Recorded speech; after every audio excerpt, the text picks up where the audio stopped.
La question du logement social, et plus spécifiquement du logement pour les personnes handicapées, est fondée sur un enjeu de solidarité pour que chacun puisse vivre de manière autonome et digne dans un logement adapté. Nous avons rencontré chez elle, à Marseille, 4 personnes en situation de handicap.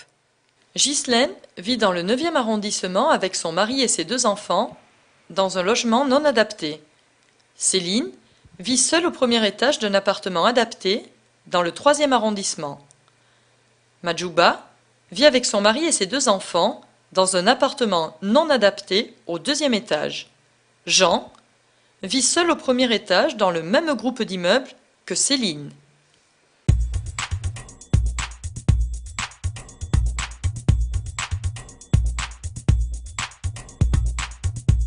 Un logement adapté, ça commence par l'accès au niveau de la rue, c'est-à-dire que bon, il n'y a pas de marche, et après donc l'ascenseur permet de rentrer avec un fauteuil, ce qui permet d'arriver à l'étage et d'arriver dans l'appartement. Déjà pour aller chez moi, je suis au 2e étage. Déjà je n'arrive même pas à monter les escaliers. Il n'y a pas d'ascenseur. J'ai toujours besoin de quelqu'un pour me tenir. Je suis déjà tombée, j'ai déjà fait des points. Rien que déjà de sortir du bâtiment sans marche et de pouvoir aller dans la rue, c'est déjà une facilité. J'ai gagné beaucoup en autonomie, donc ça me permet de sortir de mon appartement sans avoir besoin de quelqu'un.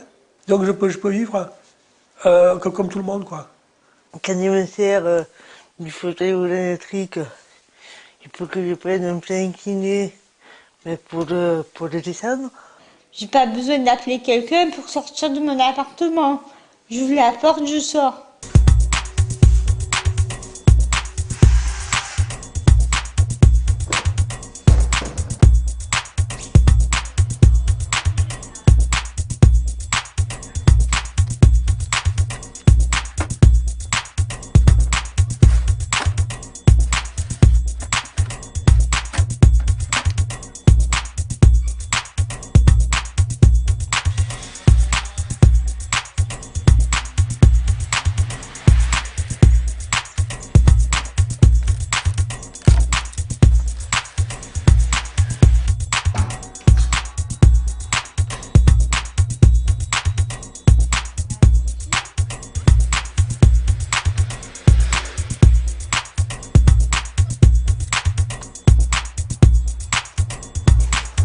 Et voilà.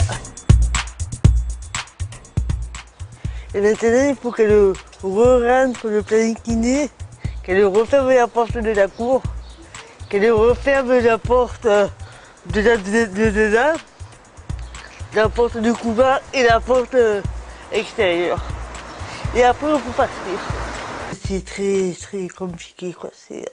Ça me demande beaucoup d'efforts, d'efforts. Donc, j'évite en général de sortir quand mon fils n'est pas là, quoi.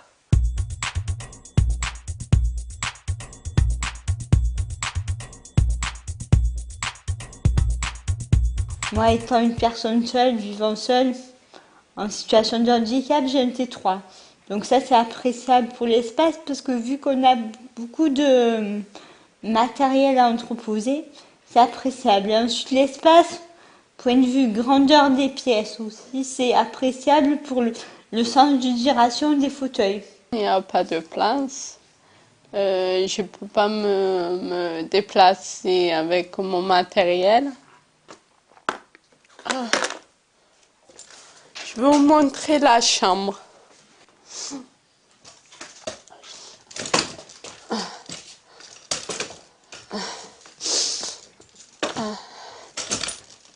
Tous les 4 on dort là. Et vous voyez les plafonds, l'humidité, il fait froid. Voilà, donc là nous nous trouvons dans ma chambre. Et là, donc, il y a le lit médicalisé. Et c'est un lit qui est plus confortable pour moi. Ce qui me permet de pouvoir me mettre m'asseoir dans le lit en ayant juste une télécommande. C'est pas évident parce qu'en plus il y a qu'une chambre. Donc les enfants dorment dans cette chambre-là. Et mon mari et moi, nous dormons dans la salle à manger, sur le clic-clac.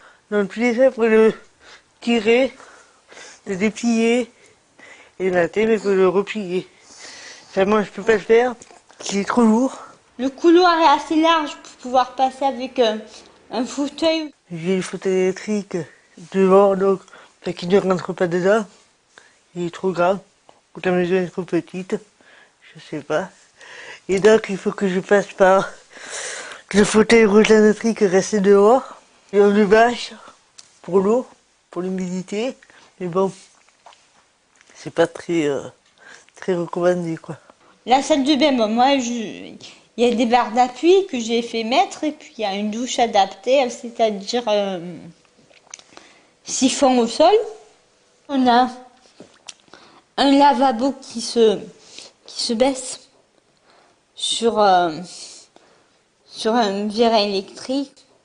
Ma salle de bain, il fait très froid. Hein.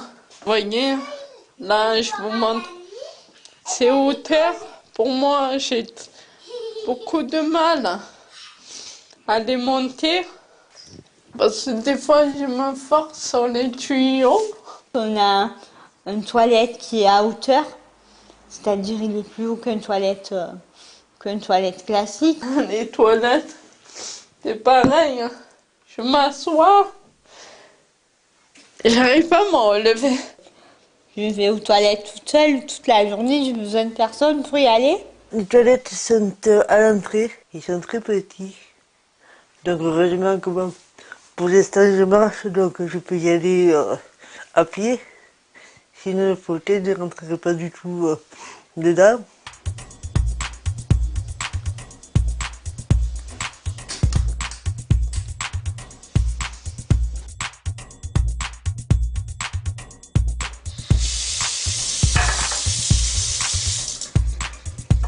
Dans ma cuisine, il n'y a pas de place. Je ne peux pas me déplacer avec mon matériel. Au niveau des lumières et au niveau des volets, qui peuvent être pilotés par une télécommande. Ce qui fait que ça facilite la vie des personnes qui ne peuvent pas trop bouger. Ben, les fenêtres, je n'arrive même pas à les ouvrir. Si ce n'est pas quelqu'un qui les ouvre pour moi, obligé de rester dans le noir. Par la suite, après l'évolution de notre handicap, on peut contacter une ergothérapeute pour avoir encore les autres techniques et le faire financer. Il y a aussi là l'accès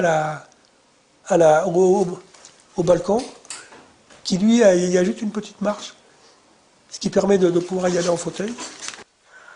Et là, d'un coup, j'ai deux marches pour accéder, qui sont maintenant de plus en plus dures aussi à descendre, quoi.